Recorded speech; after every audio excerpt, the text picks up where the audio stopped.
Africa, you all agree with me, is a super rich continent. This continent is trillions of dollars rich, trillions, but the continent is unable to tap its resources, and like colonial times, there are others coming and they're taking from it. The first scramble for Africa was when European colonial powers saw a continent that was vast, rich in minerals and land, and very poorly defended, and they rushed in to carve it up and steal the land.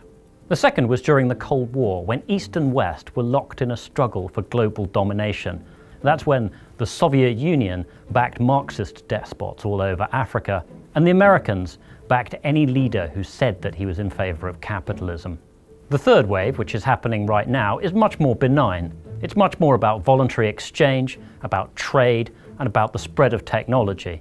It's a new kind of scramble for Africa, which, if handled well, Africans can win. This is the story of how Africa is so rich and yet so poor. Welcome to Just Africa. I am ABJ. If you're finding this video for the very first time, this is a platform where international African journalists like my very self will tackle African stories from an international perspective. You need to sign up, subscribe to get really fascinating videos. This international stampede for the African continent could present another grim story, but at the same time it could present unprecedented opportunities for economic development of the African continent. Now let's talk business, and more specifically the continent's biggest export: raw materials. Woo! A new type of scramble for Africa is currently happening right now under our noses. Africa, hopeless, corrupt, dysfunctional, just not a place to do business. But suddenly, everything changed.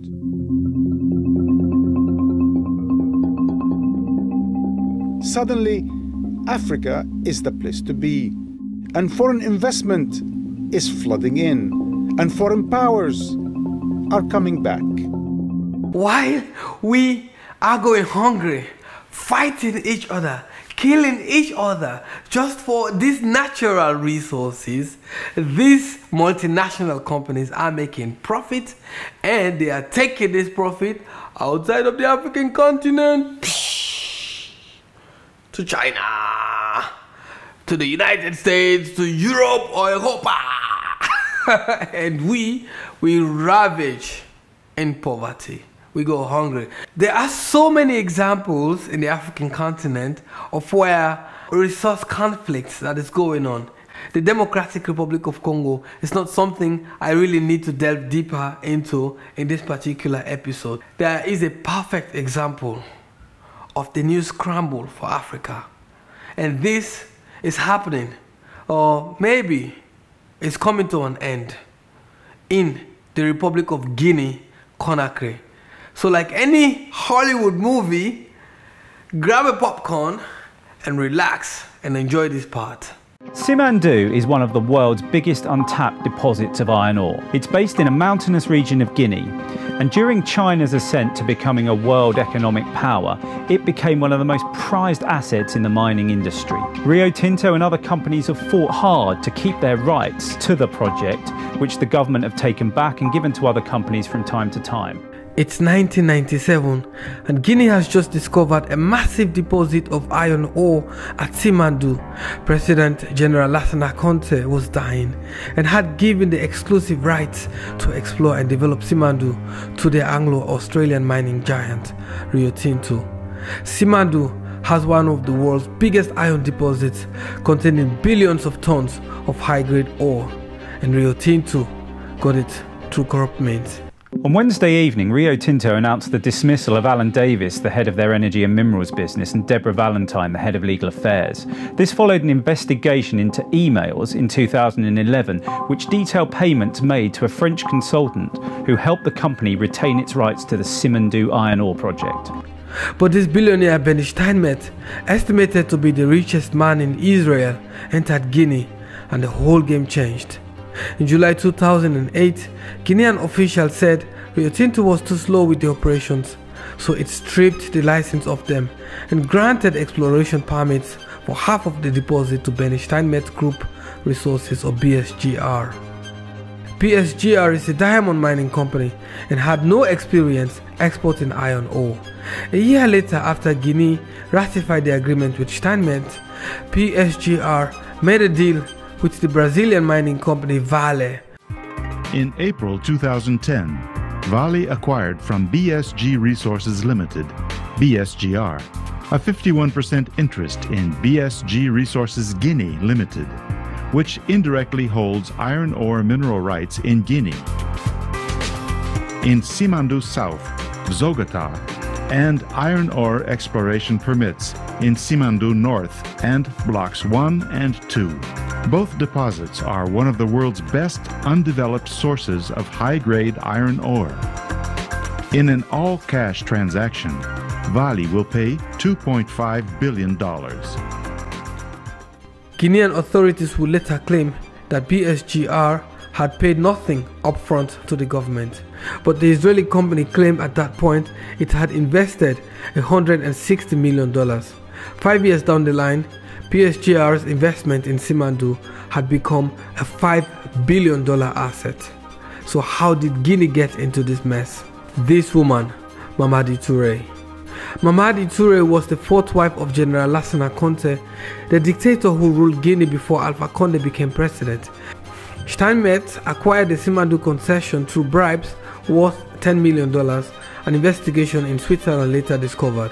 The bribe was paid to Mamadi Touré, who fled Guinea shortly after General Conté died. She settled in Jacksonville, Florida, where she bought a mansion along with a series of smaller properties in the vicinity. But Mamadi Touré kept a series of legal contracts, complete with signatures and official seals of BSGR executives.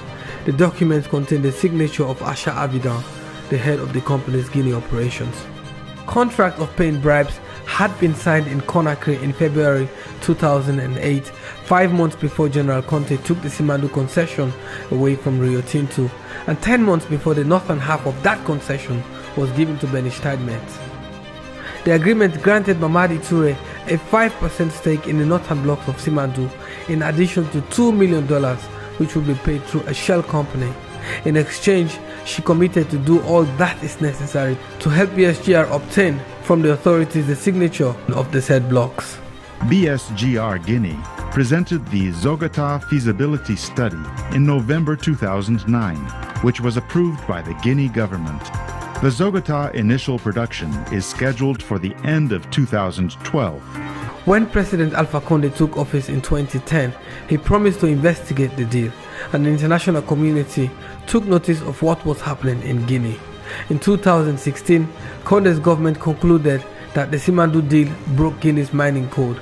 BSGR lost its mining rights to Simandou and sued the government of Guinea and President Alpha Condé's backer, billionaire philanthropist George Soros. An ongoing feud between fellow billionaires has crossed over into a nasty legal battle.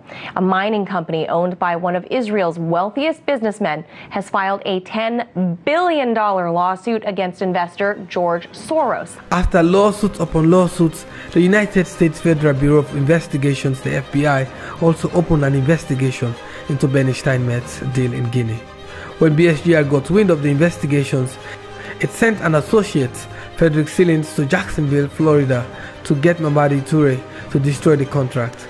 But little did Sillins know that Mamadi was wearing a wire for the FBI. According to the transcripts, Sillins told Mamadi he was instructed to pay her $1 million to destroy the documents. He even brought along an attestation, a legal document in French, for her to sign. The FBI eventually arrested Sillins. After years of rambling between the Guinean government and Benny Steinmetz, the West African country finally got BSGR to budge after in 2019, Swiss prosecutors opened investigations into Steinmetz. In February 2019, Guinean authorities dropped corruption charges against Steinmetz and BSGR in exchange for relinquishing rights to the Simandou mine. Simandou is finally now ready to be tapped by these mining giants, Anglo-Australian Rio Tinto, China's mining giants, and Rusal. The Swiss case against Benny Steinmetz is still underway, but BSGR has declared bankruptcy after Vale sued it to return their investment in Simandou. Really? really, no other African country has suffered so heavily from conflicts between mining companies as Guinea-Conakry. Now, when operations at Simandou start, it will make Guinea the third highest producer of iron ore and bauxite, the mineral that makes aluminium. Guinea would become one of the richest countries in the African continent, next to Nigeria and South Africa and Egypt, when this operation alone at Simandou begins. So you can see the tension, you can see the reason why things are happening in Guinea. But that is a matter of if. What do we need to do to ensure that really this happens? The rest of the world, us young people in Africa, we need to play our own part. And what is that part? We first of all need to make sure that profit is not transferred away from the African continent. The problem of tax evasion by multinational companies in Africa is so vast that one tax expert believes if the money were paid, most of the continent would by now be developed. There would be no need for debt, there would be no need for aid. We would become self-sufficient. One strategy for hiding profits is called transfer mispricing. In the case of flower farms, a company might use a subsidiary in, say, Dubai to consolidate shipments from farms across the region. The subsidiary buys flowers for perhaps 10 cents a stem and then sells them to their European parent company for a more realistic price of $1 a stem. The profits stay offshore and Africa misses the taxes. Priority should be given to multinationals with their entire operations in the African continent. The AU needs to create a single or unified mining code. And this mining code should be the regulatory body to monitor the operations of these mining companies in the entire continent.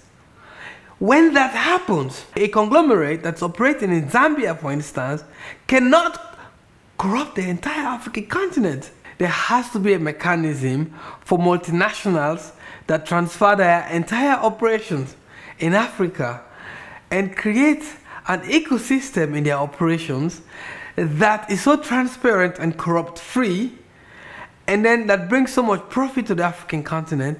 Those particular multinationals should be given priorities to mining operations. That's it on Just Africa for this week.